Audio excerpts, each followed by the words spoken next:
Lors d'un dîner, j'ai lancé « J'ai tellement hâte de la réunion de famille. Mon frère, Théo, a ri. Tu n'es pas invité. C'est pour la vraie famille. » Tout le monde a ri. J'ai juste souri et suis parti. 4 jours plus tard, mon père, Marc, a tenté de retirer 2400 €. J'ai envoyé une capture d'écran. Paiement refusé. Sûrement cette politique de « vraie famille ». 2 jours plus tard, j'ai entendu des coups violents à ma porte. Je ne pense pas avoir jamais été aussi en colère contre eux. Il était prévu à l'origine que je sois là aussi. C'est moi qui avais aidé ma mère, Catherine, à trouver le gîte à louer en Provence. J'avais appelé plusieurs endroits et confirmé la date qui convenait à tout le monde, y compris les cours de Théo à la fac et l'emploi du temps de ma sœur, Léa, à son travail. J'avais même envoyé un acompte pour réserver l'endroit. Personne n'avait protesté, personne n'avait hésité. Il était entendu que je serais là parce que je fais partie de la famille. Du moins, c'est ce que je pensais. Puis les semaines ont passé. Le groupe de discussion est resté silencieux. J'ai demandé 2 fois si le plan tenait toujours. Personne n'a répondu. Léa m'a laissé en vue. Maman a répondu une fois avec un pouce levé et rien d'autre. J'ai pensé que peut-être c'était annulé, qu'ils avaient changé d'avis ou que le gîte n'était plus disponible. Puis nous avons dîné. Ma sœur Léa avait ramené son petit ami, Hugo, ce qui signifiait toujours que maman ferait son célèbre gratin dauphinois. Je suis arrivée avec du vin comme d'habitude. J'ai même proposé de payer les courses en chemin, encore une fois. Non pas que quelqu'un me l'ait jamais demandé, il supposait juste. Tout le monde agissait normalement, comme s'il ne m'excluait pas activement d'un voyage que j'avais aidé à organiser. À mi-chemin du dîner, j'ai abordé le sujet. Alors, c'est quand la réunion de famille ? Je n'ai jamais su si ça tenait toujours. Théo n'a même pas fait semblant d'être confus. Il m'a regardé droit dans les yeux, a souri d'un air narquois et a dit « Tu n'es pas invité. C'est pour la vraie famille. » Ils ont tous ri. Pas des petits gloussements gênés, mais de vrais éclats de rire qui faisaient bouger leurs épaules. Hugo a eu un rire discret et mal à l'aise, comme s'il n'était pas sûr que c'était approprié, mais ne voulait pas être le seul à ne pas rire. Léa a souri et a regardé son assiette. Maman a continué à mâcher. Papa a reniflé et a marmonné quelque chose que je n'ai pas pu entendre. J'ai souri aussi, non pas parce que c'était drôle, mais parce que je savais à ce moment-là qu'ils avaient fait un choix. Je n'ai pas discuté. Je me suis juste levée, j'ai plié ma serviette et j'ai laissé mon assiette à moitié pleine sur la table. 4 jours plus tard, papa a essayé de retirer 2400 € du compte d'urgence commun. Celui que j'avais ouvert quand les frais d'hospitalisation de maman avaient commencé à s'accumuler. J'étais la seule à y mettre de l'argent depuis 3 ans. Il l'avait utilisé pour des réparations de voitures, pour les manuels scolaires de Léa, même une fois pour le loyer en retard de Théo. Personne n'avait jamais dit merci. Personne ne l'avait même jamais reconnu. Le paiement a été refusé. J'ai envoyé la capture d'écran directement à papa, avec la légende « Paiement refusé ». Sûrement cette politique de vraie famille. Puis j'ai désactivé les notifications et j'ai continué ma journée. 2 jours plus tard, je me brossais les dents quand j'ai entendu des coups violents à la porte d'entrée. Pas des coups, mais des chocs. Des coups de poing répétés de colère, comme si quelqu'un essayait d'entrer par effraction. Il était 8h42 du matin. Je me suis approchée et j'ai regardé par le Judas. Ils étaient là. Papa, maman et Théo. Papa avait l'air de vouloir défoncer la porte. Théo faisait les 100 pas derrière lui. Maman restait là avec ce visage vide de « je suis la victime » qu'elle arbore toujours quand les choses ne vont pas dans son sens. Je n'ai pas ouvert tout de suite. Je suis restée là à les regarder fixement. Puis j'ai souri à nouveau, comme je l'avais fait au dîner, parce que je savais déjà que ce serait le début de quelque chose que je ne regretterais pas. J'ai finalement ouvert la porte, juste assez pour qu'ils voient mon visage et sachent que je n'allais pas faire comme si rien ne s'était passé. Papa a commencé à aboyer des questions avant que je dise un mot. « C'est quoi cette histoire de bloquer le compte ? Tu trouves ça drôle ? » Sa voix était plus forte qu'elle n'aurait dû l'être. Théo se tenait derrière lui, les bras croisés, fixant le sol comme s'il essayait de se préparer à une dispute. Maman ne parlait pas. Elle me regardait juste avec ce regard fatigué et pitoyable auquel elle revenait toujours quand les choses n'allaient pas dans son sens. Elle voulait que je me sente coupable. Cela marchait autrefois. Plus maintenant. J'ai dit calmement à papa que le compte était le mien. Il avait été ouvert à mon nom. J'y avais mis l'argent. Je les avais laissés l'utiliser pour des urgences parce qu'ils disaient n'avoir pas d'autre option, pas parce qu'ils y avaient droit. Il a commencé à tempêter en disant que c'était de l'argent de famille et que je faisais partie de cette famille. J'ai souri, je lui ai dit que ce n'était pas ce que j'avais entendu au dîner. Théo a sauté dans la conversation avant que papa ne puisse parler à nouveau. Tu as vraiment pris cette blague au sérieux? Il a même ri. Tu penses vraiment qu'on était sérieux? Je lui ai dit, oui, je le pensais, parce que personne ne l'a corrigé. Personne n'a dit que c'était une blague. Ils ont ri, puis ils sont tous restés silencieux quand je suis sortie. Théo m'a dit de ne pas prendre la mouche. Je lui ai dit qu'il pouvait faire le deuil de ses vacances annulées. C'est là que les yeux de maman se sont écarquillés. Annulées? J'ai hoché la tête. J'ai fait annuler le dépôt. Je l'avais réservé. Je l'ai payé. La réservation est annulée. Je devrais recevoir le remboursement cette semaine. Ils sont restés silencieux un instant. Puis papa a explosé. Tu as fait quoi? J'ai répété. Il ne m'avait pas seulement exclu. Il m'avait utilisé pour garantir le gîte, puis m'avait coupé sans un mot. Et il pensait s'en tirer.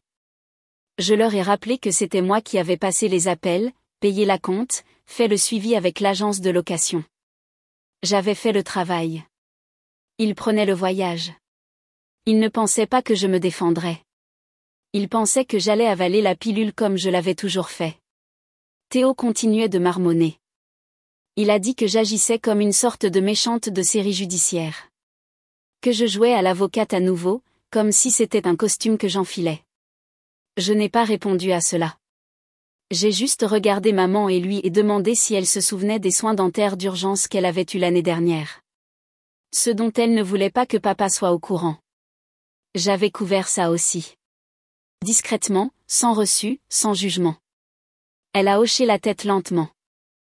Puis je me suis tournée vers papa et lui ai rappelé les quotes-parts de l'hôpital, l'assurance automobile en retard que tu oubliais sans cesse de payer, les médicaments pour ta tension artérielle. C'était tout moi, papa. J'ai vu quelque chose vaciller dans ses yeux, mais ce n'était pas de la gratitude. C'était de la panique. Puis j'ai regardé maman à nouveau. Et toi? La carte de crédit que tu as ouverte à mon nom il y a 3 ans, celle que je n'ai pas signalée. Tu te souviens de ça, n'est-ce pas? Son visage est devenu pâle. Elle a regardé le sol. Je l'ai payé, ai-je dit. J'ai laissé passer. Mais pas ça. Plus maintenant. Ils n'étaient pas stupéfaits parce qu'ils ne savaient pas. Ils étaient stupéfaits parce que je l'avais dit à voix haute. Je ne les ai pas laissés conserver l'image qu'ils avaient travaillé si dur à protéger. Les bons parents, la famille unie, le petit frère innocent. J'ai tout brisé. Papa s'est rapproché, a dit que j'allais regretter ça, que je ne savais pas ce que je faisais, que je m'en prenais aux seules personnes qui se souciaient de moi. Je lui ai dit qu'il n'avait plus aucune idée de qui j'étais. Je n'étais plus la fille qui maintenait les lumières allumées et disait merci quand personne ne la remerciait en retour. J'étais l'avocate sur laquelle il s'appuyait sans jamais payer d'honoraires. Et s'il voulait pousser le bouchon, je pousserais plus fort. Je gèlerais chaque centime que je partageais avec eux. Je signalerais la fraude à la carte de crédit. Je donnerais au cabinet médical la documentation complète. Je les couperais avec la précision d'un scalpel. Maman a commencé à pleurer. Théo a dit que j'étais sans cœur. Papa m'a traité d'ingrate. Je leur ai dit que j'en avais marre d'être utile à des gens qui me voyaient comme un distributeur automatique avec un diplôme de droit. Puis j'ai fermé la porte, je l'ai verrouillée. Je n'ai pas pleuré, je n'ai pas crié. Je me suis juste assise sur le canapé et j'ai fixé le plafond. J'avais l'impression qu'un fusible avait enfin grillé, ne laissant derrière lui qu'un silence pur. Je n'étais plus en colère, juste soulagée. 2 heures plus tard, mon téléphone a sonné. C'était mon grand-père, Jean.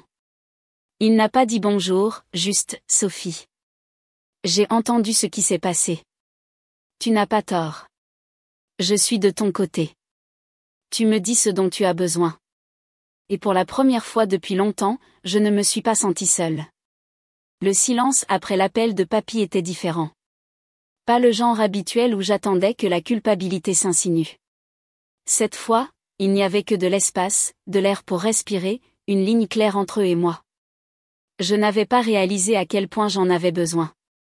Je n'ai eu aucune nouvelle de personne de la famille pendant 2 jours. Pas un seul appel ou message. Puis Léa a envoyé un SMS. Elle voulait parler. Nous nous sommes rencontrés dans un petit café près de son travail. Elle n'avait pas ramené Hugo. Elle n'a pas souri en me voyant. Elle s'est juste assise et a dit, ils sont en train de craquer. Maman ne mange pas, papa parle de te poursuivre en justice. J'ai haussé un sourcil à cela. Me poursuivre en justice pourquoi? Leurs sentiments? Elle a un peu ri. Ne t'inquiète pas, il ne le fera pas. Il est juste furieux. Il pense que tu essaies de détruire la famille. Je n'ai rien dit. Je l'ai juste laissé parler. Elle m'a dit qu'il me reprochait l'échec du voyage. Que tout le monde était en colère contre moi pour avoir annulé le gîte, même si c'était moi qui l'avais payé. Elle a dit, papa appelle des proches, il raconte des histoires sur ma prétendue instabilité, sur ma réaction excessive, sur mes menaces d'action en justice sans raison. Ils sont en train de réécrire toute l'histoire. Elle a dit, ils font croire que tu as perdu la tête. J'ai hoché la tête. Ce n'était pas nouveau. Ma famille avait une longue histoire de manipulation de la réalité pour se faire passer pour des victimes. Puis elle a marqué une pause, a baissé les yeux et a dit quelque chose à laquelle je ne m'attendais pas, je pense qu'ils se mentent à eux-mêmes. Je l'ai regardée.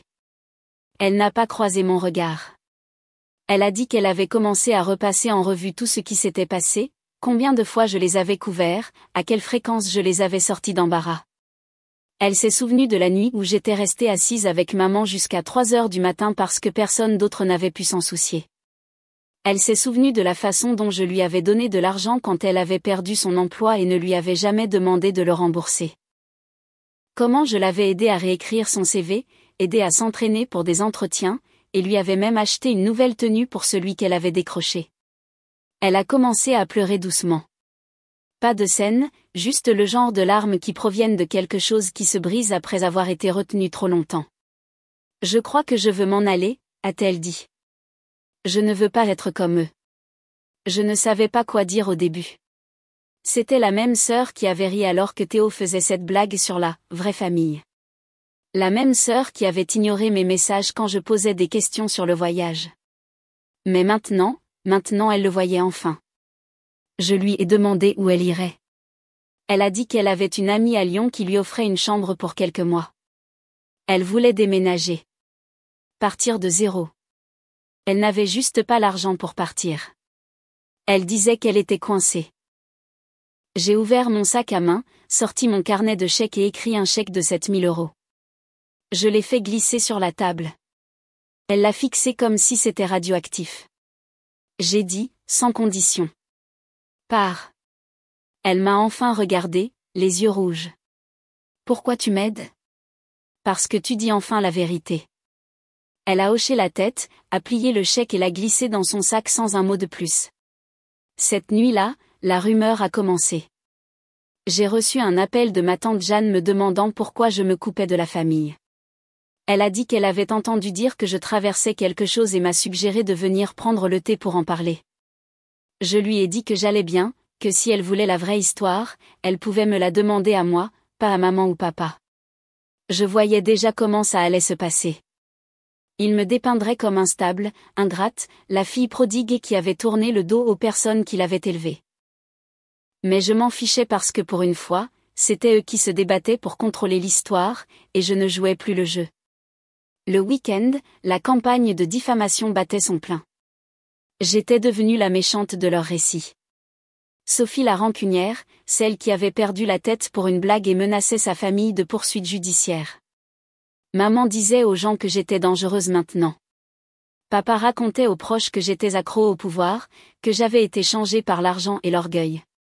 Rien de tout cela ne m'a surprise, mais ce qu'il a été, c'est l'email que j'ai reçu de mon ancienne amie de lycée, Elodie. Objet, salut, tout va bien avec tes parents? Elle y incluait des captures d'écran, de longs messages de ma mère. Apparemment, elle avait contacté Elodie, à qui elle n'avait pas parlé depuis au moins 5 ans, pour lui demander d'aider Sophie à se souvenir de qui elle était. Elle a dit à Elodie que je spirale, m'a accusé de couper les ponts avec tous ceux qui m'aimaient. Elle a même joint une photo de moi adolescente souriante lors d'une excursion de camping, comme si c'était la preuve que j'étais normale autrefois. J'ai transféré l'email à Léa avec une seule ligne, ça commence. Léa a répondu 5 minutes plus tard, je suis tellement désolée. Ils perdent le contrôle. Ils ne savent plus quoi faire. Elle avait raison. Leur comportement n'était pas seulement mesquin. C'était de la panique. Ils s'étaient toujours fiés à moi pour être la discrète, la responsable, celle qui ne dirait rien, peu importe à quel point ils me maltraitaient. Quand j'ai cessé de jouer ce rôle, ils ne savaient plus qui ils étaient. Puis quelque chose est arrivé que je n'ai pas vu venir. Théo m'a envoyé un SMS. Pas des excuses, pas un plaidoyer, juste, il faut qu'on parle. Urgent. Au début, j'ai ignoré, mais il a continué à envoyer des messages. Il a appelé 2 fois, puis encore. Finalement, j'ai répondu, prête à le rabrouer. Mais il n'a pas crié. Il ne s'est pas moqué de moi. Il semblait effrayé. Quelqu'un utilise tes informations, Sophie. Ton ancienne adresse, ton email. J'ai eu une alerte de fraude liée à ton nom. Je crois que maman a encore utilisé ton nom pour une ligne de crédit. Je n'ai pas répondu tout de suite. Puis il a dit, j'ai vérifié le courrier chez eux. Il y a une facture de 3 600 € à ton nom d'une bijouterie. Elle date du mois dernier. Une bijouterie. Je n'avais pas acheté de bijoux depuis des années. Je l'ai remercié, puis j'ai raccroché et j'ai appelé ma banque. Ils ont confirmé que l'activité était suspecte. Puis j'ai appelé le magasin. Ils ont dit que la personne qui avait fait l'achat avait utilisé mon nom et mon numéro d'identité, l'adresse de livraison étant la maison de mes parents. Alors maintenant, ce n'était plus seulement une trahison. C'était criminel. Et ce n'était pas ancien. C'était actuel. Ce n'était pas quelque chose qu'ils avaient fait il y a des années quand les temps étaient durs. Ils l'avaient fait il y a quelques semaines après m'avoir exclu de la réunion. Après s'être moqué de moi, je me suis assise sur mon canapé, tremblante. Non pas de peur, mais du calme que je ressentais. Ils n'avaient pas seulement essayé de m'humilier. Ils avaient essayé de m'utiliser. Sauf que cette fois, ils avaient laissé des traces.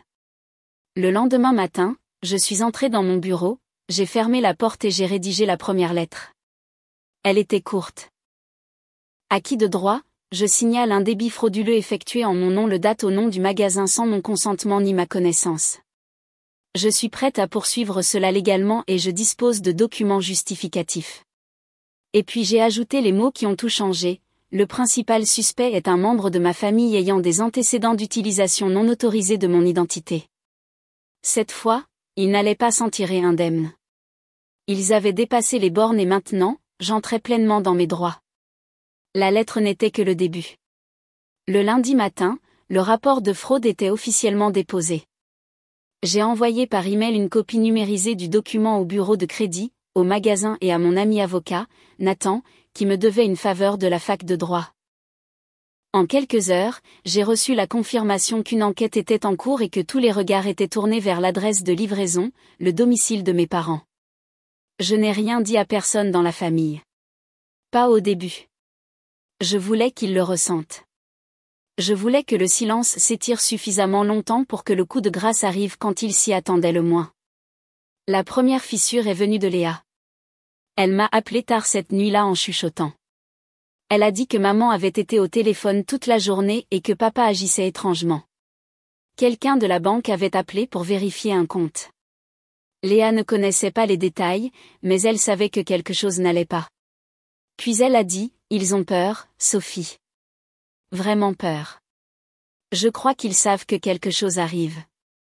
Je lui ai dit que quelque chose arrivait. Elle m'a demandé si j'étais sérieuse à propos de porter plainte. J'ai dit que je ne bluffais pas. Et puis, étonnamment, elle n'a pas essayé de m'arrêter. Je comprends, a-t-elle dit. Vraiment. 2 jours plus tard, les appels téléphoniques ont commencé. D'abord de maman, puis de papa, puis de tante Jeanne, puis de Théo. Aucun d'eux n'a laissé de messages vocaux. Juste des appels manqués encore et encore. Puis finalement, on a frappé à ma porte. J'ai vérifié la caméra de surveillance avant d'ouvrir. C'étaient tous les 4. Maman, papa, Théo, et même tante Jeanne, qui devaient être venus de la campagne. Ils avaient l'air épuisés, comme s'ils n'avaient pas dormi, mais leur visage n'était pas désolé. Ils étaient tendus, en colère, comme si je les avais trahis. J'ai ouvert la porte juste assez pour qu'il soit clair que je ne les invitais pas à entrer. Papa a parlé le premier. Tu es vraiment allé voir la police? Je n'ai pas répondu. Il savait que je l'avais fait. Maman a sauté dans la conversation, parlant par-dessus lui, essayant de me culpabiliser. Nous ne voulions pas que les choses aillent si loin. Nous étions sous pression, Sophie. Une pression financière. Nous pensions que tu comprendrais. Non, l'ai-je interrompu. Vous pensiez que je resterais encore silencieuse. Théo a dit que j'exagérais les choses qui n'avaient pas besoin de l'être, que personne n'avait été blessé.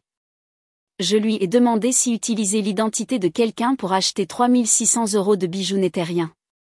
Si faire semblant de s'en soucier tout en poignardant quelqu'un dans le dos était normal. C'est là que papa a craqué. Il s'est avancé comme s'il allait me prendre à partie et a dit quelque chose sur le fait que je ruinais la famille. Comment je tournais le dos à mon sang. Je lui ai dit qu'il avait 5 secondes pour reculer ou je porterais aussi plainte pour harcèlement. Il s'est arrêté, puis quelque chose s'est passé qui a pris tout le monde au dépourvu. Une voiture est entrée dans l'allée délibérément. C'était papy. Il est sorti sans regarder aucun d'eux, a marché directement jusqu'au porche et s'est tenu à côté de moi. Je croyais avoir été clair, a-t-il dit. Laissez-la tranquille.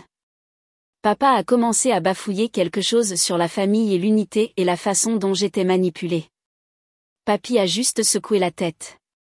Vous l'avez assez manipulée. Elle n'est pas votre béquille. Elle n'est pas votre banque. Et si vous avez commis un crime en son nom, vous avez une sacrée chance. Tout ce qu'elle a fait, c'est déposer un rapport. Le porche est devenu silencieux. Personne n'a discuté. Papy s'est tourné vers moi, sa voix basse. Tu n'as pas à te battre seul. Puis il les a regardés. Et vous allez tous apprendre ce qui arrive quand on s'en prend à la seule personne de cette famille qui ait jamais bien agi envers quiconque. Ils sont partis. Pas de cris, pas de porte claquée, juste le silence. Alors que je me tenais là à les regarder partir, j'ai ressenti quelque chose que je n'avais pas ressenti depuis des années, un soulagement. Non pas parce que c'était fini, mais parce qu'ils savaient enfin que ce n'était plus leur jeu. Ils ont cessé d'appeler après ce jour. Plus de messages vocaux, plus de coups à la porte, plus de SMS de groupe faisant semblant que tout allait bien. C'était comme si quelqu'un avait coupé un fil dans l'arbre généalogique et que les branches étaient simplement tombées. Je ne les ai pas poursuivis. Je n'ai pas pris de leurs nouvelles. J'ai continué d'avancer. L'affaire de fraude a progressé rapidement. La bijouterie a fourni une copie des enregistrements de vidéosurveillance. On y voyait ma mère, clairement, au comptoir, souriant alors qu'elle signait de mon nom. Portant le collier dont elle publierait plus tard une photo sur Facebook avec la légende « Enfin, je me fais plaisir ». Les enquêteurs n'ont même pas eu à creuser. Les accusations ont été abandonnées à ma demande. Je n'avais aucun intérêt à la voir traîner devant les tribunaux. Ce n'était plus le but. Ils avaient besoin d'un électrochoc, et ils l'ont eu. À partir de ce jour, ils ont connu les limites. J'avais tracé une ligne, et je ne la franchirai plus jamais. Léa a quitté la ville une semaine plus tard. Elle a utilisé l'argent que je lui avais donné pour emménager dans une colocation à Lyon. Elle m'a envoyé une photo de sa petite chambre et une note de remerciement. Elle a dit qu'elle n'avait pas respiré comme ça depuis des années. Je lui ai dit de me faire savoir si elle avait besoin d'aide pour s'installer, mais de ne pas se sentir obligée de prendre des nouvelles. Elle a dit, Je ne fais pas ça pour rester dans tes bonnes grâces. Je le fais parce que je veux enfin quelque chose de réel. Nous n'avons pas parlé depuis, et cela me semble juste, non pas par colère, mais par paix. Puis le dernier acte est arrivé. Mes parents ont commencé à dire à quiconque voulait l'entendre que j'avais déchiré la famille, que j'avais manipulé papy, que j'avais lavé le cerveau de Léa et empoisonné Théo. Ils ont dit aux voisins que j'étais instable, une honte, ingrate. Quelqu'un de l'église m'a envoyé une capture d'écran d'un message de groupe de prière que ma mère avait écrit, « Priez pour Sophie. Elle a perdu son chemin et essaie de nous détruire. » Je n'ai pas répondu. Je n'ai pas corrigé l'histoire parce que la vérité n'avait plus besoin d'être défendue. Chacun a choisi sa propre version des événements. C'était très bien. Mais pour une fois, je vivais la mienne, et seulement la mienne. Pas de culpabilité, pas d'obligation forcée. Pas de dîner où je payais la facture et partais affamé. Pas de loyauté envers des gens qui me voyaient comme une commodité jusqu'à ce que je rende les choses inconfortables. Théo n'a jamais présenté d'excuses. Cela ne m'a pas surprise. Il est resté avec nos parents comme si rien n'avait changé. Peut-être que pour lui, rien n'a changé. Papy appelle parfois juste pour discuter. Nous ne parlons plus d'eux. Nous parlons de son jardin, du temps. Il me demande des nouvelles de mon travail, me dit qu'il est fier de moi. C'est tout ce que j'ai toujours voulu entendre de toute façon. Alors, c'est ainsi que cela s'est terminé. Pas de grande confrontation, pas d'excuses dramatiques, juste une séparation. Léa est dans une nouvelle ville. Papy est content. Mes parents racontent toujours leur version des événements à quiconque veut l'entendre.